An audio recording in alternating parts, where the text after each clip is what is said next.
Olá, amigos, tudo bem? Meu nome é Josemar Bueno e hoje nós vamos responder uma das perguntas que talvez essa seja a que mais fazem, né? A pergunta é assim: Josemar, eu posso injetar energia na rede da distribuidora sendo um autoprodutor? E a resposta eu vou dar nesse vídeo, mas primeiro, né, eu quero fazer um convite para você. Deixo o convite para que conheçam o nosso curso de 50 horas sobre o mercado livre de energia. O link está na descrição deste vídeo. Lembrando que temos uma novidade. Aqui, quando você verifica os conteúdos, você tinha anteriormente 16 módulos, né? Agora foi adicionado um módulo extra. O que é esse módulo extra, né? Aqui é o material gravado das lives que aconteceram para o treinamento, né, do curso preparatório para o exame de certificação da Câmara de Comercialização de Energia. Então, comprando o curso de 50 horas, você agora tem esse material extra, né, que é o curso preparatório. E se você comprar o curso até antes do dia 18 de agosto, você pode participar das lives que ainda irão acontecer até lá, certo? Então, aproveite, né, e já se prepare para a sua certificação com a Câmara de Comercialização. Então, pessoal, agora vamos ao nosso conteúdo. Então, estamos aqui no site da Câmara de Comercialização e eu vou responder aquela pergunta, então, né, que fazem é a seguinte: Josemar, se eu for um autoprodutor, eu posso injetar a energia na rede? E aí, geralmente, o pessoal pergunta assim: na rede da distribuidora, a distribuidora ela vai complicar, ela pode não permitir, como é que eu faço, né? Então, vamos entender duas coisas, né? Primeiro, a energia é contabilizada pela Câmara de Comercialização de Energia. Então, uma coisa é a contabilização, ou seja, a venda de energia. A outra questão é o uso do fio, ou seja, a infraestrutura necessária para você fazer a injeção da energia. E isso quem vai definir é a distribuidora.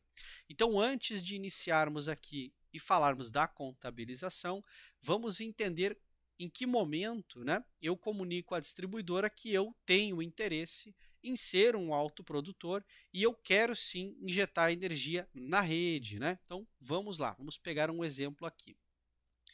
Então, o que eu vou explicar aqui vale praticamente para qualquer distribuidora. Porém, cada distribuidora ela tem as suas peculiaridades. Então, nós temos que observar o padrão técnico, né, para poder acessar a rede dela.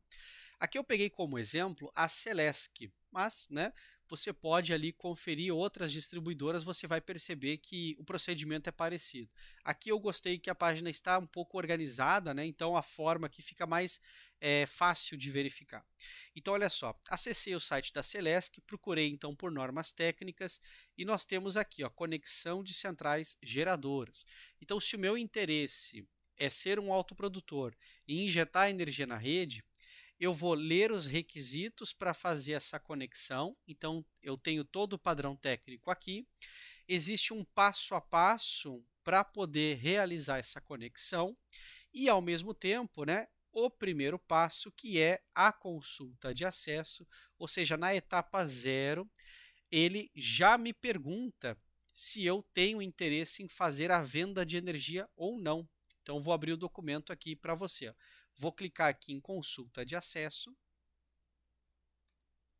Pronto, então aqui está o documento, a ficha de dados para consulta de acesso.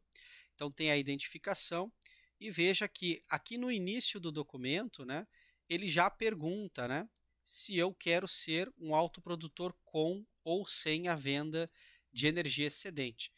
Se eu tenho interesse em fazer a venda de energia excedente, por óbvio, eu preciso injetar essa energia na rede. Então, quando eu faço a consulta de acesso, a primeira coisa que eu informo para a distribuidora é se eu tenho interesse em injetar a energia ou não, né? Então, vamos lá. Uma vez então que entendemos a questão da distribuidora, agora vamos entender do ponto de vista da Câmara de Comercialização, né? Porque a distribuidora, basicamente, ela vai permitir o acesso à rede e vai nos dar a infraestrutura necessária. Mas e a contabilização do autoprodutor? Como é que nós fazemos isso, né? Então, vamos entender isso agora. Então, voltamos agora aqui para o site da Câmara. Vamos então aqui, ó, mercado, regras de comercialização. E agora, né, vamos então procurar aqui a regra para o autoprodutor. E ela é a regra número 21. Aqui, ó, a alocação para a geração própria. Pronto, então estamos aqui na regra número 21, a alocação para a geração própria. Opa. Pronto. E aqui nós podemos ver então, ó, a versão, né? Versão então 2023, versão 5.1, né? Significa que já foram 5 modificações, né? E algum aprimoramento, né? Alguma pequena mudança então. Bom, vamos lá. Dentro da regra de alocação de geração própria, o que é que nós temos de importante aqui e interessante, né?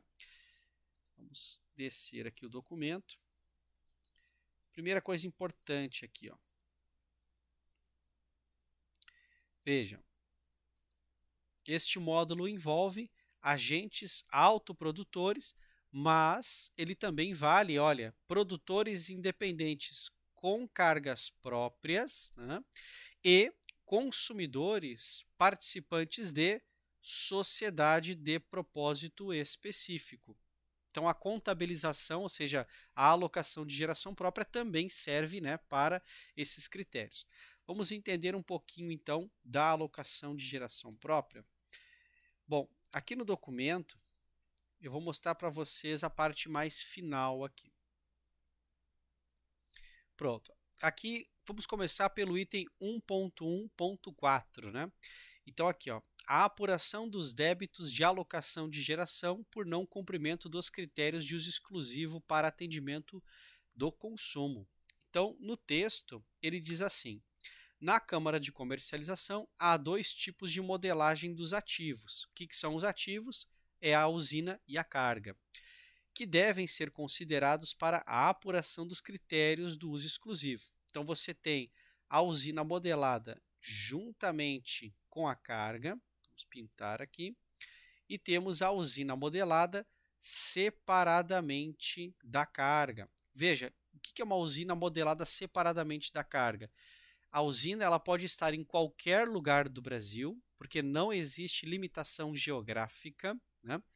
E a carga, então, ela vai precisar receber essa energia e ela vai precisar pagar uma tarifa específica de autoprodutor, que eu vou mostrar daqui a pouquinho para vocês. E lembrando no nosso último vídeo em que eu falei da exposição financeira que isso causa, né? Porque nós temos uma diferença por diferença de PLD. Então, nós temos uma exposição financeira por diferença do PLD em função do custo por importação entre submercados, né?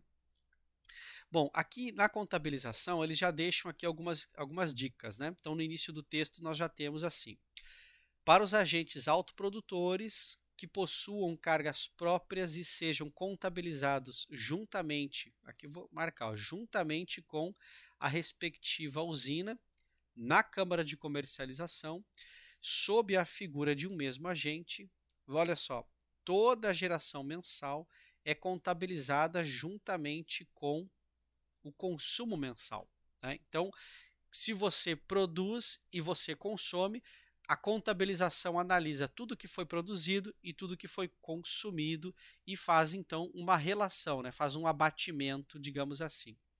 Então, sendo aquela totalmente passível de alocação para a carga compreendida no mês, excetuando-se eventual geração vendida. Então, veja, eu posso vender alguma coisa, mas é eventual, ó. Então, excedendo-se eventual geração vendida. Lembra lá no decreto 2003, na lei 9.648 e em todas as orientações que nós vimos, né?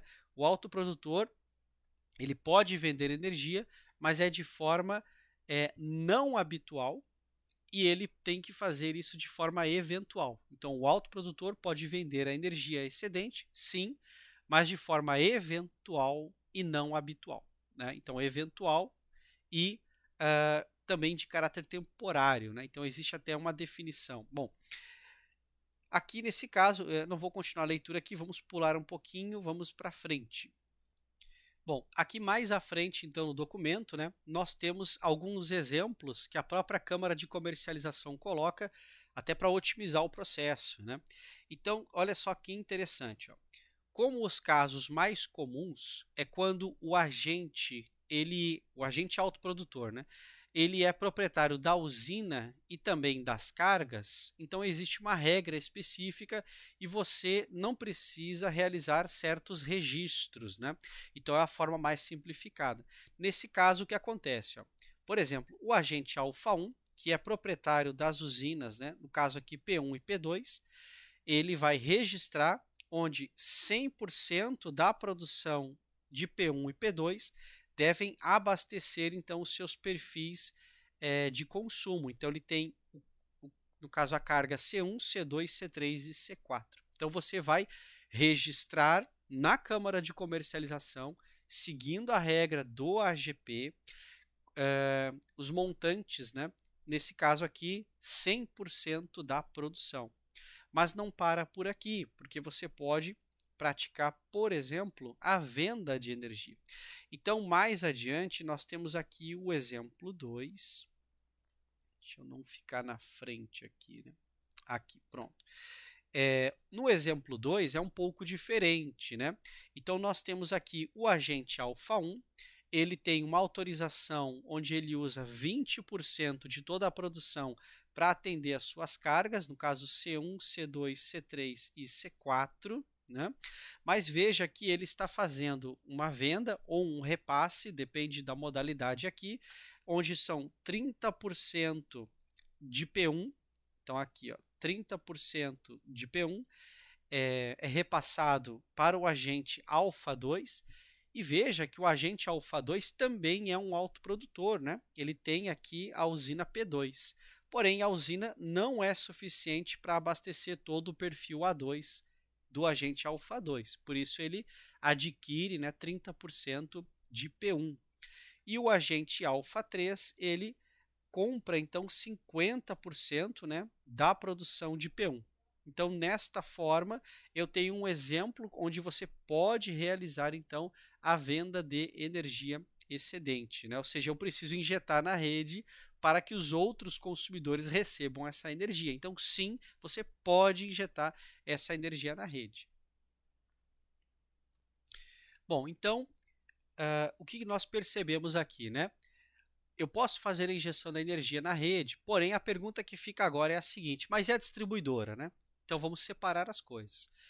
A distribuidora, ela não tem nada a ver com a contabilização da energia.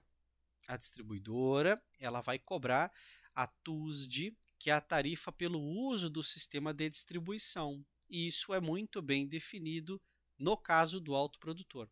Então, vamos pegar um exemplo de uma distribuidora de energia. Vamos pegar um caso onde nós temos que aplicar uma tarifa de autoprodutor. Então, vamos lá ver, né? Então, estamos aqui no site da ANEEL. Vamos então aqui, ó, categoria do agente. Vou colocar todos. Escolha um processo, né? Então, vou pegar aqui a Celesc Distribuidora, né? Que nós já olhamos ali o site da Celesc. Então, vamos pegar uma situação em que eu fiz a consulta de acesso e pela folha de informação ficou viável, né, entrar com uma usina onde eu vou fazer a injeção de energia e agora eu quero descobrir a tarifa, né, que eu vou pagar. E vamos pensar numa situação em que o gerador pode estar inclusive separado da carga, né? Então eu venho aqui Celesc Distribuidora, venho aqui, ó, reajuste, escolho o ano, então 2022, abro aqui a resolução homologatória. Aqui na resolução homologatória, então, deixa eu dar um zoom para vocês verem. Então está aqui, ó, referentes à Celesc Distribuidora de Energia, né? Então, nós temos que olhar agora a classificação, né? Então, vamos supor que a minha usina vai ficar no subgrupo A4. Então, eu vou procurar aqui, ó, tarifas de aplicação, subgrupo A. Então, subgrupo A2, depois o A3, o A3A e o A4. Então vejam que eu tenho aqui a tarifa azul autoprodutor e a verde autoprodutor. E nós vamos aplicar essas tarifas então na nossa simulação, né? Agora repara, a minha usina, né, ela como unidade geradora, se ela for separada da carga, eu vou aplicar a modalidade de geração.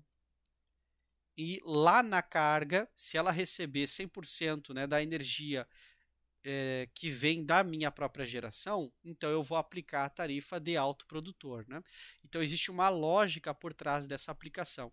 Às vezes você precisa fazer uma composição de tarifa, quando é o caso em que você compra parte da energia e a outra parte você recebe como autoprodução, e existem alguns casos em que você paga a tarifa de consumidor. Então, tudo isso precisa ser bem definido com a distribuidora, porque tarifa é em relação à TUSD, não tem nada a ver com a energia. A contabilização da energia é o AGP, segue as regras com a Câmara de Comercialização, tá? E a questão do fio, a tarifa de energia no sentido de distribuição na TUSD, isso é sim com a distribuidora, seguindo as regrinhas da ANEEL para, né, a tarifa ser aplicada, né? Certo? Bom, então pessoal, o vídeo fica por aqui, senão vai ficar muito grande esse vídeo, e eu deixo mais uma vez um convite para você. Deixo o convite para que você conheça o nosso curso de 50 horas sobre o mercado livre de energia. Lembrando que temos uma novidade, né? Então foi adicionado um módulo extra. Então aqui na página do curso você pode conferir o conteúdo, né? E lá no módulo 16, depois dele, temos um módulo extra, que é o módulo onde nós gravamos as lives que ocorreram para o curso preparatório da prova de certificação da CCEE. Então, quando você comprar o curso de 50 horas, você vai adquirir também a gravação, né, ou seja, essas videoaulas do curso preparatório para a certificação da Câmara. E se você quiser participar das lives ao vivo, basta você adquirir o curso antes do dia 18 de agosto, e aí você vai poder participar de todas as lives que acontecem até lá. Então, quanto mais cedo você adquire o curso, mais lives ao vivo você participa, né? As lives têm um formato de vídeo chamada, então você pode falar comigo usando o seu microfone, você pode abrir a câmera, então é um formato mais aberto, né? Não é apenas por chat, mas temos também a interação por chat, certo, pessoal? Então, fico por aqui. Um grande abraço e acessem, tentem conhecer o curso, não custa nada clicar no link e verificar o conteúdo na página do curso, certo? Um grande abraço e até o nosso próximo vídeo, então.